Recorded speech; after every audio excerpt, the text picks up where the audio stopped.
You are listening to Unscripted Moments, a podcast about propaganda. On this episode, we are discussing Fuck You, Propaganda's cover.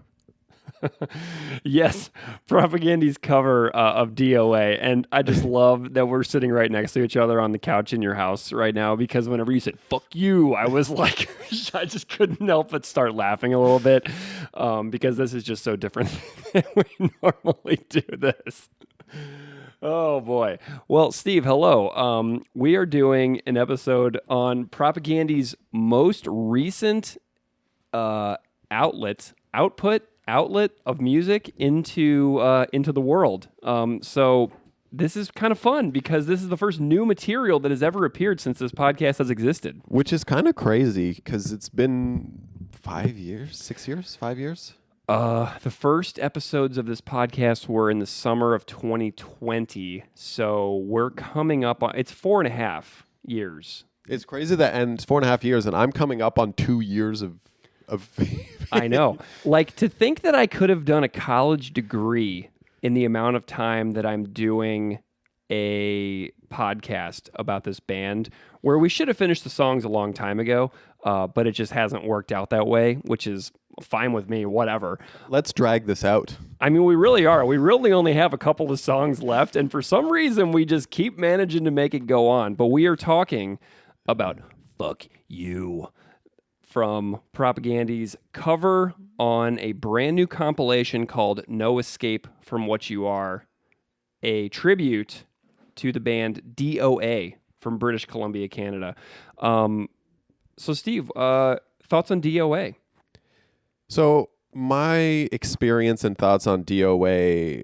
Can be summed up with, I know they are a very important band for a lot of people in music in general, and especially within Canada here. And a lot of the bands that I like and listen to would not exist if it were not for D.O.A. Mm-hmm. I fully acknowledge that. However, I've never listened to them or been into them in a way that I'm into other bands that I listen to. I have the utmost respect for them, but I am coming at this from a new set of eyes. So there's an ongoing trend that we have here for this podcast. So Propaganda has done a bunch of covers: Lowest of the Low, Toothpick Hercules, Cro-Mags. There's a variety. Government Issue, Venom, exactly. All of these bands, Sacrifice. My goodness, the first cover episode we did was for a Sacrifice episode. So many of these covers are songs by bands that I would never have found or listened to or given a shot to, most likely, if it wasn't for making this show and being like, okay, well, I can't make an episode of a podcast about Sacrifice without going and listening to Sacrifice. You know what I mean? Oh, yeah. So this is the same kind of phenomenon where we were doing the Cro-Mags episode recently, where it's a band that I had seen live before, because I have seen D.O.A. I saw them at Mohawk Place in Buffalo just a couple of years ago. I randomly went because it was one of those things that popped up on Mohawk's listings for shows where I was like, I got to go to that show. I got to see this band live one time. You know what I mean? And it was great. Had a good time. But I really have never dived into their discography. I've listened to Hardcore 81 several times in the past, but that's really kind of as far as I ever took it. So in preparation for this episode, I reached out to my contact, aka Zoe's dad, who is my go-to for all things 80s Canadian punk. 80s punk and hardcore, because he was so involved in it. Mm-hmm. And he told me that he's a big fan of D.O.A. He's got Joey's book, which he loves. Mm-hmm. And he told me about the first time he saw D.O.A., which was coincidentally on July 19th, 1981, at the Rock Against Radiation show at Nathan Phillips Square in Toronto, which is City Hall. Wow. So it was D.O.A. with the Vile Tones, Forgotten Rebels, and Joe College at Toronto City Hall. It was a free show that took place at noon. At noon, and here's the flyer right here. It's in the hardcore book that we talked about on the Sudden Impact episode for Bent. Very cool. Very cool. And then there's DOA are in this book. If you have a copy, I mean, they're they're very hard to find. But if you're able to get near a copy, there is tons of DOA stuff in this book. And I would like to, if I could just read this quote from Nick Smash from the Rent Boys Inc. and Smash It Up zine. He said, DOA were massively important in 1980, playing at Turning Point and also at Nathan Phillips Square. A lot of young kids came to these shows, kids who started their own bands because they were so fired up about what DOA were doing. So that, that's always the opinion that I've had about DOA, and I think a lot of people share about DOA. Obviously, they're massively popular to have been doing what they've been doing for so long, but they're the ultimate, like, along with bands like, Bad Brains and Cro-Mags and stuff like that, they are very important, pieces in the puzzle that shaped the future of the music that we love. For sure. Absolutely. My first exposure to DOA was actually in this book right here. And as you can see, I've read this book many times over the years. It's kind of crumpling up, but it's American Hardcore by Stephen Blush. And there's a quote by Joe Keithley from D.O.A. right in the very first chapter that is like it says, a lot of people got their definition of punk from The Clash and The Damned. When the hardcore thing happened in 1980, it defined a different form of punk. We played with The Clash and thought they were wimps. When Adam Ant was all the rage, there was a Black Flag show at the Whiskey and an Adam Ant show up the street from it. All these Black Flag fans had shirts that said Black Flag kills, Ant's dead. That's where we were coming from. So I was exposed to the words of Joe Keithley in quotes in books like this, and then every time you would see a documentary about punk on, like, whatever documentary I was watching at the time, he's appeared in so many films. He's such an ever-present figure in music, and so it's just kind of cool to see see like why this band matters so much to the generation of music fans that were kind of like just before us. Oh, for sure. And like I've got one of the insert right here with flyers on it from that book. And you can see here we've got another DOA show with Youth, Quebec City, Buffalo, London, Ottawa, Edgewater Hotel in Toronto. That one. We've got there's another DOA one on this. GBH. We have the first All show is on here. Oh, fascinating. That's a really cool poster too. Yeah. Nice. On the initial scan here, I can't see anything. There's one right there. There's one. That's the Present Quite Live DOA. Oh, with DOA with Young Lions. That's Zoe's uncle's band. Wow. Amazing. So fun story on the way over here before we kind of talk about the song. I was getting to the border, coming to your house an hour ago, and I pull up at the little toll stand where the border agent, yeah, that guy. Looking at my passport, and he's like, "What are you doing?" And I was like, "I'm going to Hamilton to see my friend Steve." He's like, "How do you know Steve?" And I said, "Well, we host a podcast together about Canadian punk music." And he goes, "Oh, what are you guys going to talk about?" I said, "Well, we're going to talk about a band called D.O.A." He's like, "I know that band. I've seen them here at the border before, crossing between the U.S. and Canada." So I had this funny experience of like this band has like they're such a mainstay in touring in the world as well. They're still very active touring. And the random border agent that I talked to an hour ago has like, I've heard of D.O.A. I've met them here at the border between Ontario and New York. Which border crossing did you do? Rainbow? Queenston-Lewiston. Queenston-Lewiston? Nice. Yeah. So, like, it's pretty funny that I was, like, coming over here to talk about D.O.A., and voila, the guy at the border crossing knew who D.O.A. was and has personally brought them across while they were on tour. I mean, that's awesome. What are the chances? It was insane to me, and I was like, cool. While we're talking about him, he's like, have fun. I was like, see you later. Usually all I get when I cross the border is a Go Bills. Yeah, well, I mean, and everybody should see the shirt I'm wearing right now, too.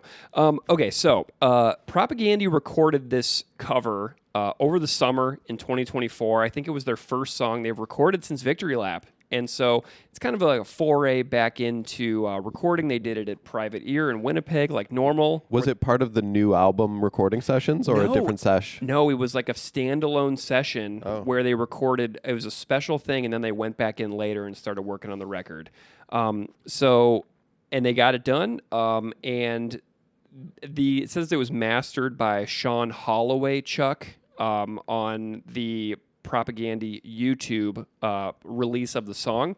To date, this album, this compilation, is not on like normal streaming services yet. The only place I've found this album streaming in full is on YouTube Music. So I don't know what's going on with Sudden Death Records, who released the album. The label's also owned by Joe Keithley, who I just interviewed yesterday. I should have just freaking asked him, is it going to be on Apple Music or Tidal soon? Hey. I didn't ask him that. You think I would have. But you can find the whole record on YouTube streaming. It's also available on CD, black vinyl, cherry red vinyl, smash vinyl, and splatter vinyl, although there are only 20 copies of the splatter vinyl press, so I doubt you'll be able to find it. But the compilation also has Rancid, Duff McKagan, Circle Jerks, Descendants, Fear, Voivod, and a bunch more. War on Women, and more. So, kind of a cool release. It's a cool release, and I totally love that Propaganda is doing this by being very careful with their cover choices and their songs to really kind of, like you said, expose their fan base to the music that was very important to them. Yeah. And by that, I am waiting for them to get on this Voivod cover train. Well, yeah. And you want to hear what else? I reached out to the band and I was like, do you guys want to comment on why you'd covered D.O.A., fuck you, on the compilation? So Todd wrote me back. Todd says, quote, "We wanted to be in the comp because we've listened to D.O.A. since we were kids and have good memories of seeing them live. That and the fact that their songs have meaning and they've tried to do good for the world and exist with some of the integrity that this type of music is supposed to be about. It was even cooler when we heard Voivod was going to be on the record. There's a bunch of bands we like on this one. We chose the song we did because it's straight ahead and we knew we could deliver it pretty well. We know it's not a D.O.A. original, which I will get into the backstory about in a second. We know it's not a D.O.A. original, but we know the song through them, and when I was young, I had no idea it was a cover they were playing. We're doing a cover of their cover." Love it. So that end quote from Todd. End quote. So that was a pretty nice message that I got from Todd. What do you think about that? Todd is always spot on. He's so helpful, you know? He delivers such excellent comments, and he really put a lot of thought into his answer. So I really appreciate it. So thank you, Todd, if you ever hear this. Love Todd. Chris also replied. Did he? He did. And I asked him why you did the cover. And Chris said, D.O.A. were a hugely formative band in Western Canada, worldwide really, but especially in Western Canada. And particularly for Jordan and I, who encountered them and their politics pretty early on in our journey into and out of punk.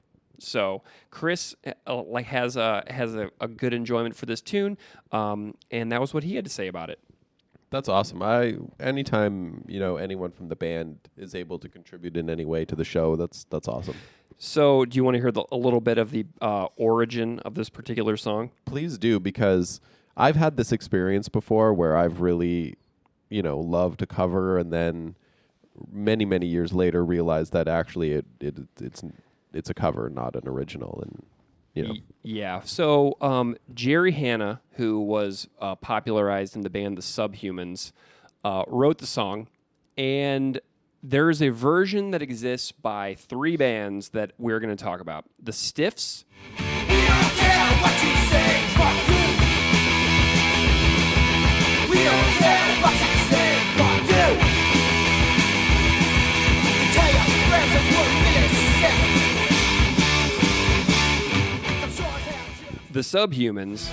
Say we're lazy. Say we're just a violent type.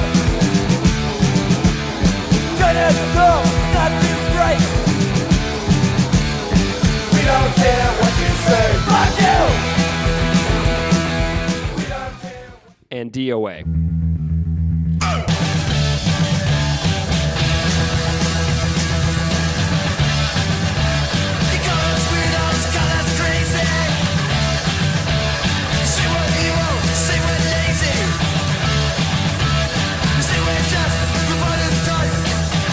Well, and Propaganda, so 4. 4. So the Stiffs version was never officially released for many, many years, but it came out a couple years ago on a 7-inch release by a record label called Supreme Echo from some very old sessions, which people can go and listen to this release from the Stiffs on supremeecho.bandcamp.com. And from Supreme Echo's Bandcamp, it says, the Stiffs were supposed to have been one of the first punk bands from Vancouver to release a 7-inch back in 1978. Oh, the first punk band, sorry, not one of, but the first, back in 1978, but it never got released. Canadian punk rock anthems Fuck You and Oh Canada have been covered by so many bands that most people no longer know which group originally composed them. The Stiffs were a first-wave Vancouver punk rock group with a short yet prolific existence that gave way to hardcore group Rabid and legendary punks The Subhumans. Many of the songs were made famous by The Subhumans were first performed by The Stiffs. This EP features all 3 studio songs from The Stiffs' unreleased single, 3 more from a rehearsal done at Chuck Biscuit's house from D.O.A., and 1 from a demo recorded 1 day prior to the studio session. Fully restored from the original master tapes with a 4-page booklet packed with photos and their story, limited to 500 copies, and the first 100 came with a button. So there are copies of that 7-inch for sale on Discogs. So if anybody wants it, you can find it. And I thought that was really cool. And also, the song "Oh Canada" with D-U-H, duh, on the end, was put out on was covered by No Means No on a cover on a 7-inch that Joe Keithley and I will talk about shortly in the interview.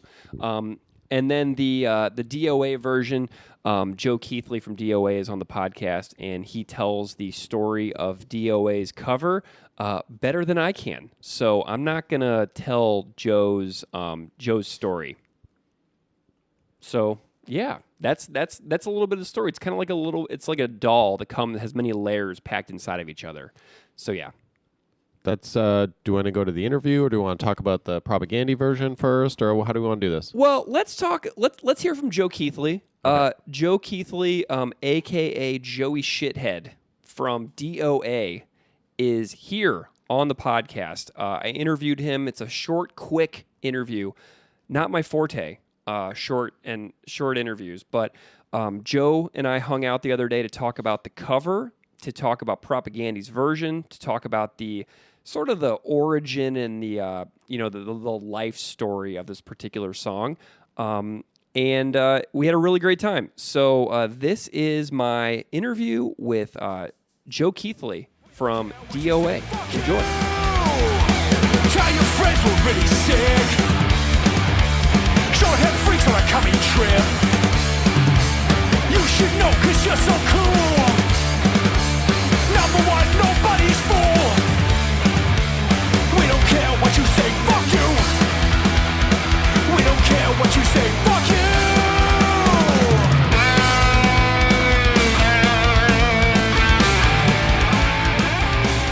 Joe Keithley, welcome to Unscripted Moments, a podcast about propaganda. Yeah, hi. How you doing there, Rick? Excellent, thank you very much. Joe, why don't you just go ahead and just tell listeners out there who you are, what you do, a little bit, just a little potted bio to get you. Sure. I'll give you the mini bio because the full one will take the entire show. Yeah. I'm Joe Keithley, better known as Joey Shithead from the band D.O.A. Been going 46 years, played 4,500 shows in 50 countries on 5 continents. So I also run Sudden Death Records, a record label, and I'm also a counselor in my hometown, the city councilor. I'm in my 2nd term, so I've been elected for 6 years. So stuff like that, right? Very cool. I know there's a new film coming out about you, correct? Yeah, it's called Something Better Change, done by Scott Crawford, who did Salad Days and Boy Howdy, and produced by Paul Rockman, who did American Hardcore, which obviously D.O.A. is prominently featured in that.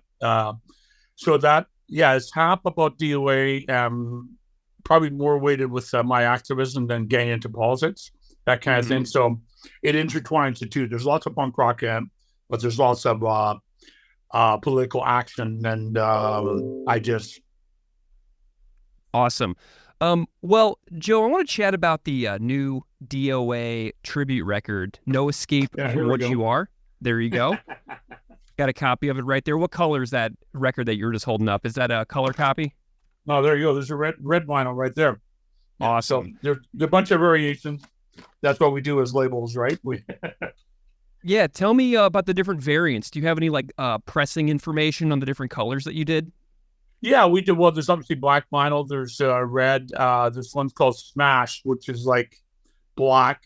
And what they do, they drop some yellow into it, right? So it's got like kind of I don't have one right in front of me, but it's kind of this like smear type pattern. It's pretty cool. And there's like splatter. And then the first Smash is like yellow. Then we're repressing another one will be an orange Smash. And there'll also be like a transparent orange for like it instead of the red. So we went through these pretty quickly. So we're already repressing them. Fantastic. I know I have a CD copy coming in the mail. It's just so much cheaper for shipping and stuff like that, especially to the States. Yeah. But I know that there's a strike going on with Canada Post, right? So it's like kind of difficult getting them out there these days. Well, let's see. There's a couple giant boxes sitting in my Sudden Death Records waiting to be mailed. And I'm talking giant boxes that are held up because the Canada Post strike. But, I'm a well-known labor guy, and people have a right to strike. That's what unions did have done over the years is give us an 8-hour day, a lunch break, a coffee break, compensation. If you're, so unions are a really valuable thing, and people have a right to strike. So we just can't mail anything. So yours, as soon as the strike's over, yours is in the mail. Nice. Yeah, that's totally fine with me. I'm willing to wait for the collective bargaining to see itself through to the end.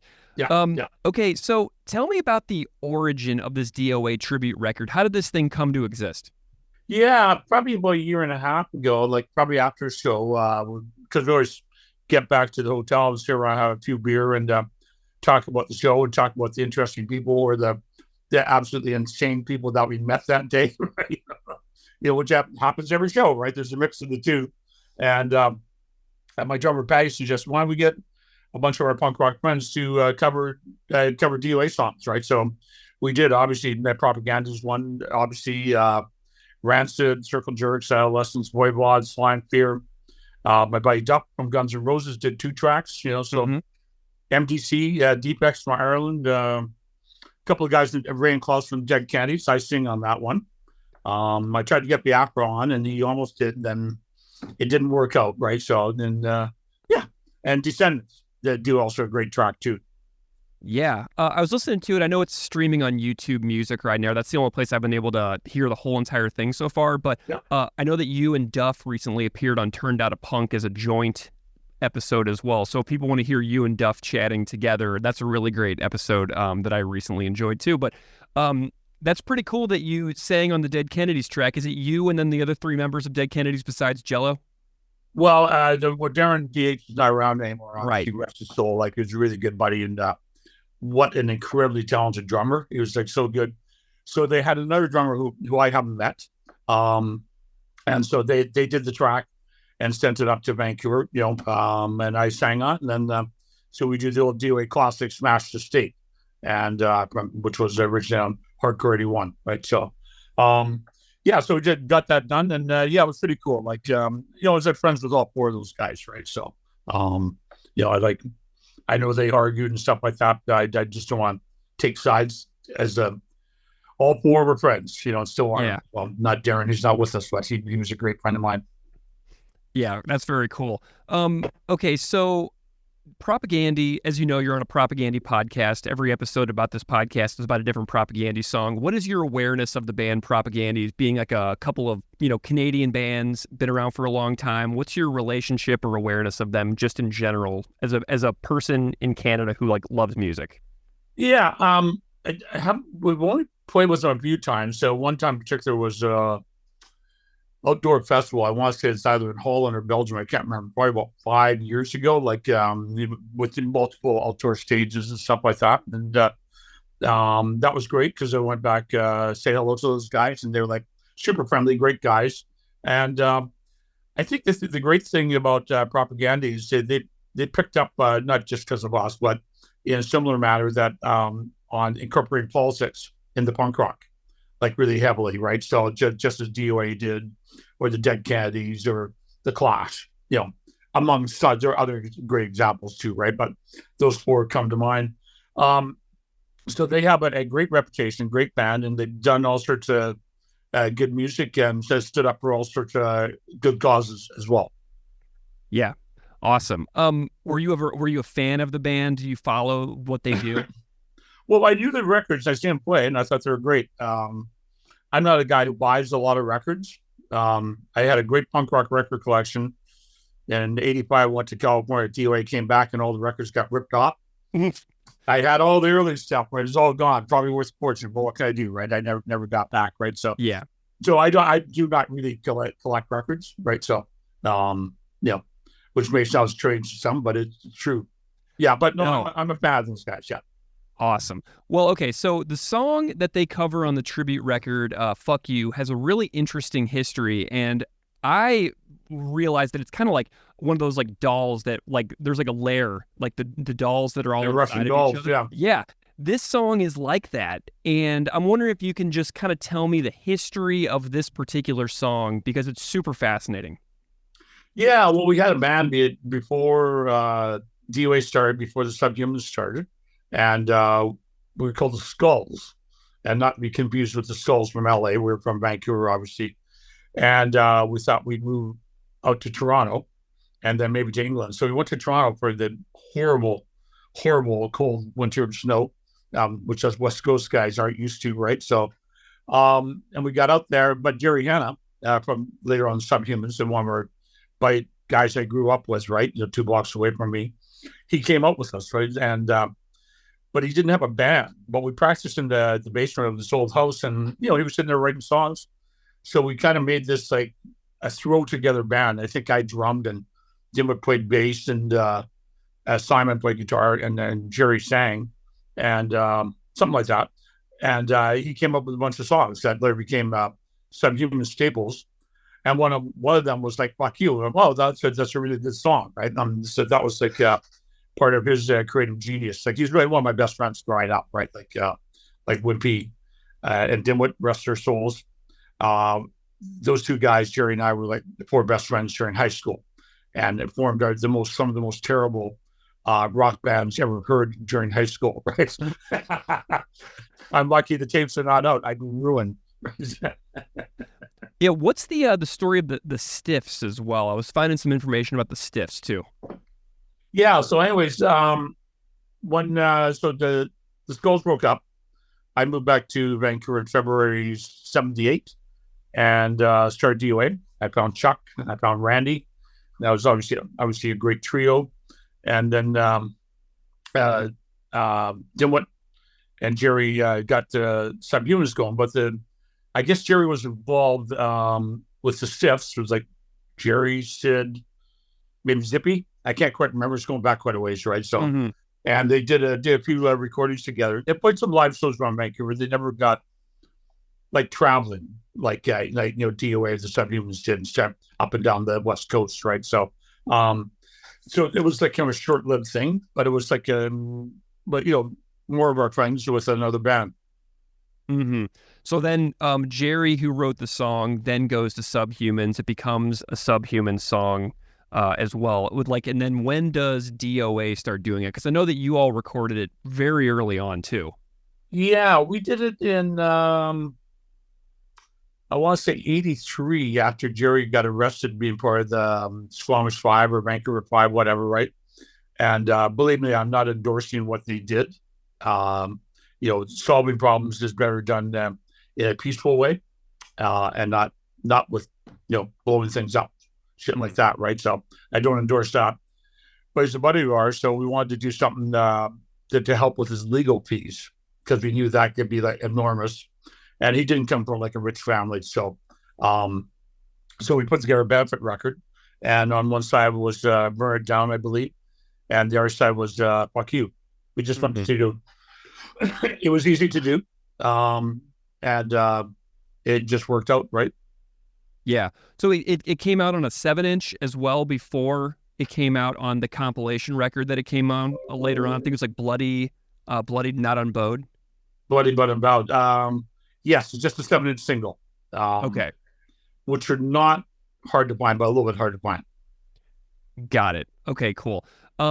Okay, so what is the personnel that you remember about the DOA version? Like who's on it, who's doing what? What was it? Where was it recorded? Anything you can remember about the details of it? Yeah, as far as I recall, it would have been. Geez, that's a good question. Like Dave Gregg and I on guitar. Wimpy played bass and sang, obviously because he did that with the Subhumans, obviously, and Dimwit drummed. So, and we recorded at Propel Studios in Vancouver, where we did tons of records with Cecil English. What was that 7-inch called again? I'm just like perusing the Discogs. It's called Right to Be Wild. Awesome. Okay, cool. Yeah. Very good. Okay, so you all still play this one live. I saw a video of you playing it on YouTube just pretty recently, a couple of years ago maybe. What do you dig about doing this one now, still in the band? Out of all the songs you have as a band who's been around forever, you could play so many things. Why are you still bringing this one into the table? It's a strong song, and you can dedicate it to anybody you want. So, so that usually works out depending on what's going on politically or socially. I usually say something about it, right? And it's one of those ones we do play a few new songs, but when D.O.A. plays live, we do a lot of the staples. It's like "Fuck You," "The Enemy," World War III, "The Prisoner," except a lot of songs that are on the tribute record. Mm-hmm. Obviously, there's some of the most popular songs, which is like typical for bands to do. You usually play your best known stuff, and it's like oh my god, like on The Simpsons. They have a mock version of BTO on there, famous Canadian band. And Randy, the singer, who I've known for years, a guitarist, goes like, well, we're going to play some new stuff. And Homer started booing, no, take care of business. Yeah. It's like sometimes you can only play the old stuff depending on what fans you've got for that particular show, right? So, yeah. Yeah, a record that I was really digging from D.O.A. this past week that's kind of in the middle of your catalog is Log Jammin'. For Log Jam, yeah. Yeah. I was loving that record this week a lot, and it just, I was kind of digging through a bunch of your stuff, and it made me happy. And it's got the cover art from Loggerheads, is from the Oka Crisis as well, which Propaganda wrote about in another song. So that was pretty cool. And that's just a totally random question, but why did you choose that image for the cover of that record? Because it's just related tangentially to Propaganda in a totally different way. Yeah, we just the incident happened, Oka Crisis or whatever it's called at the time, right? And we saw that photo and we saw like how dramatic to have the soldier and the warrior on the front type thing. And so we found the photographer, and I can't remember, we paid like $500. Said go ahead and use it. We knew it was the photo was so famous, we knew we'd get sued if we tried to, let's just do this one on the fly, right? Yeah. It's just kind of what a lot of punk rock bands do. And it's just a statement for the time. Like you were thinking about, we're in a time in Canada where we're trying to get some reconciliation between First Nations, the original people of this continent, and between all the people that came from Asia, Europe, Africa, whatever, like all over the world. And it's really important to realize that everything that we have here is not just Europe-centric English language type thing. We have to recognize and respect the rights of the indigenous people in this continent, and I'd say in the Western Hemisphere too, obviously, right? So, because they all got screwed along the way, right? Yeah, by the settlers. I love that picture, because I was like, oh my gosh, it's the cover from it's a photo from the Oka Crisis or the standoff at Kanesatake in Quebec, and really amazing and in-depth history. Fortunately, Propaganda wrote a song about it, so I have learned so much about it from doing that particular episode. But I just love that little connection when I was digging into your discography as well. So back to the tribute record. What are your thoughts on Propaganda's version? How did they get involved in this? Yeah, well, I talked to him via email, and they were into it right away. Like we had gone through to a few people on board. One of the first people was Tim from Rancid. He said yes in about 5 minutes, and of course, Dump from Guns N' Roses is a buddy of mine, and he was like, "Yeah, absolutely." So got a few people organized like that. A few people were on the fence, and I got hold of a propaganda guys, and they were like, "Yeah, absolutely, right." And then I gave them a list of songs that had been picked, and then obviously they just go through and pick out any one they want, and came up with one of the best songs, right? So, which is obviously "Fuck You," right? So, and they do like a great version of it, if you ask me, right? So, it's like really, it's got lots of balls, and just kind of a song like that's meant to kick you in the teeth, philosophically and sound wise, and their version does that. It's fantastic. Yeah. Well, I loved about their song is that it was their first foray back into the studio in quite a long time. They recorded it months and months ago, and they just finished recording their eighth LP finally after almost a 7-year gap in records. Wow. Okay, I didn't know that. Yeah. Okay. So they recorded this one kind of as like a standalone thing, and I think it kind of kickstarted their recording process for their new record, which is really cool. Yeah, well, I mean, like I say, it's fantastic. So then they made lots of good records and like really highly experienced, so why not? So if that helped out a little bit, I'm glad. Well, and they changed the lyrics in the last verse a little bit. Did you notice that? Yeah, I can't remember exactly what the variations are, but everybody took their own slot. That's on the stuff, right? Fear did New Age.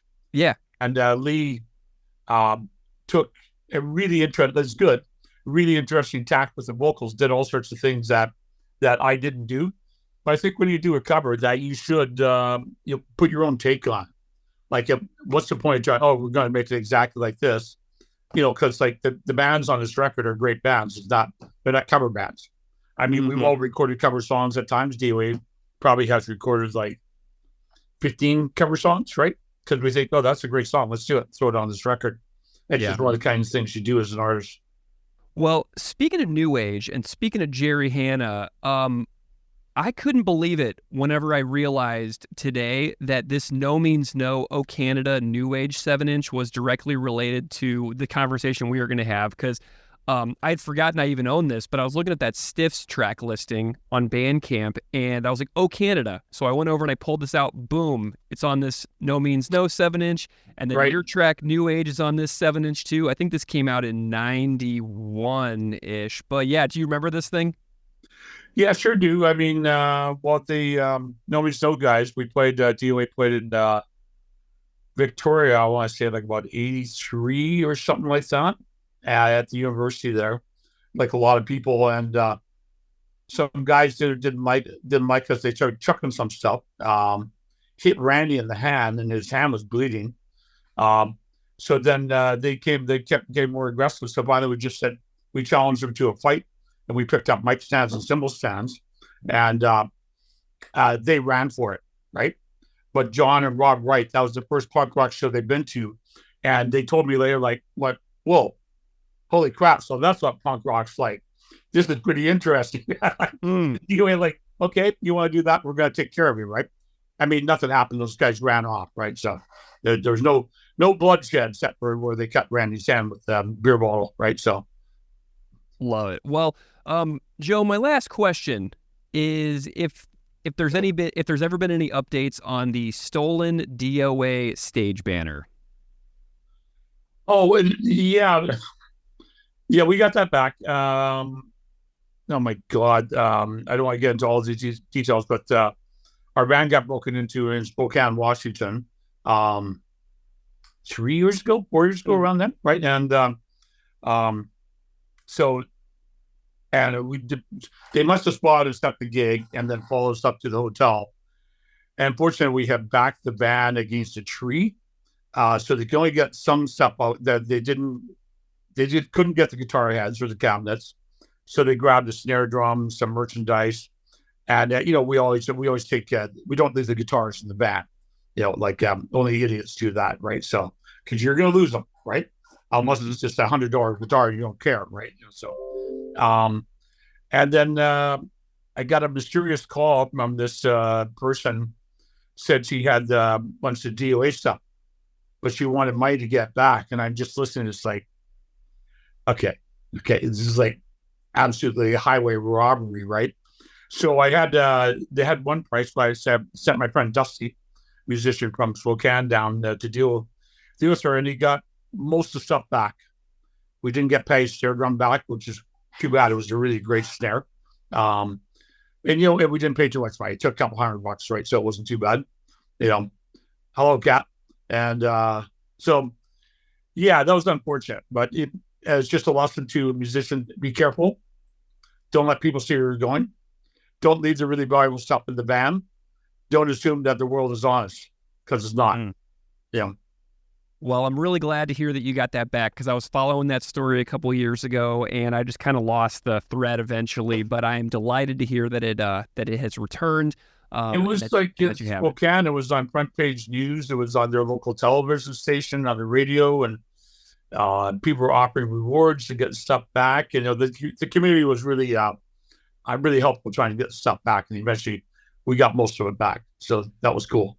Awesome. Well, Joe Keithley from D.O.A, Sudden Death Records. Check out the brand new compilation, No Escape from What You Are, an all-star tribute to punk rock's most enduring band. Joe, thank you so much for your time today and for being on the podcast. It means a lot. Yeah.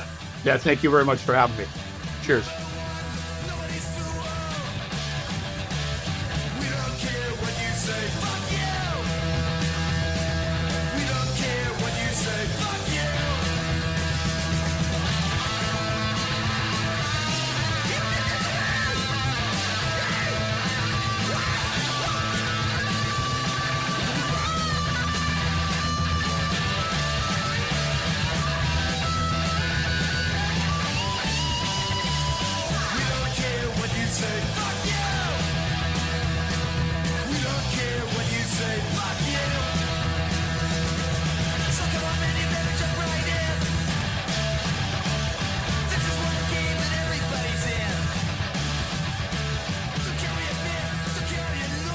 All right, so thank you to Joe Keithley from D.O.A for joining us on the podcast.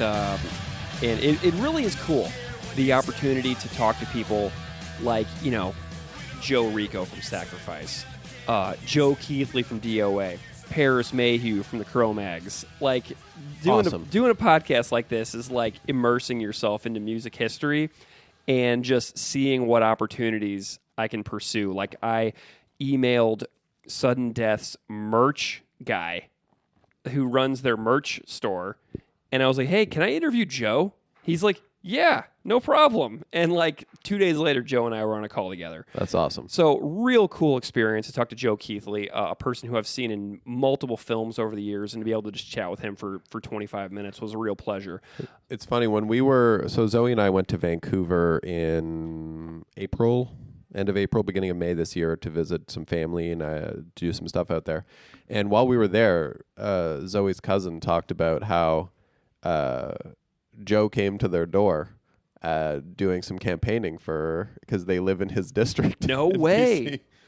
That is really cool. Well, he's their elected representative right now. Yeah. I mean, he's on the city council. And there's actually a movie coming out about Joe's political campaign as well. I think that the person who made the film is named Sean Crawford, and the name of the documentary is named after the first D.O.A record. So you can check that out. There's trailers available. I watched a trailer for the film, but you can totally find that online right now. So definitely check that out. But Steve, when I got here, we played the Propaganda version of the cover. What'd you think about the cover? I thought it's great. Mm-hmm. Mm-hmm. I mean, keeping with, I don't know. Propaganda haven't done a bad cover yet. Like, why would they start now? Like, it's a good cover. Like, it's got it.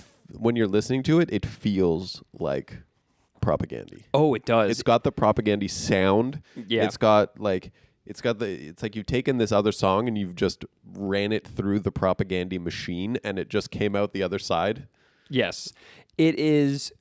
The song that it most closely resonates with me in their catalog is their cover of "I Am a Rifle" by the Rebel Spell. It's got the same feel as that I Am a Rifle song, as that I Am a Rifle cover. And when you see Propaganda play I Am a Rifle live, the crowd goes ballistic because it's so driving and so powerful that I think that this cover could yield a similar live reaction. I wonder fans. if they'll incorporate it in their sets, specifically when they do Western Canadian dates. I bet they will. I mean, this song has got such a not? massive lore behind it. But also, just a little bit more about the DOA version. It came out on a 7-inch, a benefit 7-inch for Jerry Hanna that Joe talked about on the interview. And the DOA 7-inch is called Emergency Issue. But Propaganda, as people may realize if they listen to the new version, you'll notice that Propaganda altered some lyrics, which was, it was. Joe talked about why they altered the lyrics. So Chris had a little bit of liberty to play around and massage the lyrics a little bit to make it their own, which is pretty sweet. So if you compare the Propaganda one to the DOA one, you'll see a couple of differences. I guess you're just a fascist prick. Made your bed, now sleep in it. Friends like you, no hope in hell. At least you finally revealed yourself. We don't care what you say, fuck you. So I like that they do that, though. yeah, I mean, they're such thoughtful musicians and writers and artists that they had to leave their stamp on it a little bit, and I think that's really cool because they changed up the entire last verse. So the last verse is brand new, and then they changed around some unfortunate phrasing that we don't really need to get into because discerning listeners can figure that out if they go compare the original to the new version. But yeah, it's just cool to see how songs, even ones that have existed for 40 years, 44 years or more, can still have a new breath of life put into them. Yeah, I love it. I think I would, as I said earlier, I would highly encourage them to do more of these things. Obviously, pick and choose. Voivod. Voivod. Chris, if you're listening, Voivod. I mean, he did the Angel Dust cover on his Catastrophic Break with Consensus Reality, but it'd be really cool, like you said, to have the Propaganda feel to it, because if it's not Jord, it's not Propaganda. So there's definitely an opportunity.